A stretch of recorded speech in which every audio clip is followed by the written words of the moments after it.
வணக்கம். Tamil cine news channel. Bharathan இயக்கத்தில் பைரவா படத்தில் விஜய் நடித்து வந்தபோதே அடுத்தபடியாக தேனாண்டால் பிலிம்ஸ் தயாரிப்பில் அட்லி இயக்கத்தில் விஜய் நடிக்கும் செய்திகள் வெளியாகின. அதோடு பொங்கலுக்கு பைரவா வெளியாகி இருந்த நிலையில் ஜனவரி மாதமே விஜய் அட்லி இயக்கும் படத்தில் நடிப்பார் என்று கூறப்பட்டது.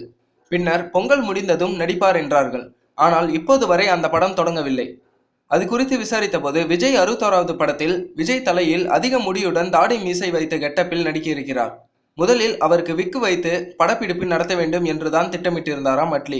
ஆனால் பைரவா படத்தில் விஜய் விக்கு அணிந்து நடித்தது பெருவாரியான ரசிகர்களை கவரவில்லையாம்.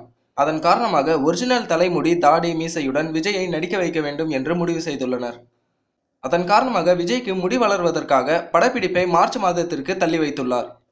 இந்த செய்திகளை பற்றி உங்கள் கருத்துக்களை கமெண்டில் பதிவு செய்யவும். மேலும் இந்த சேனல் உங்களுக்கு பிடித்திருந்தால் சப்ஸ்கிரைப் செய்யவும். நன்றி.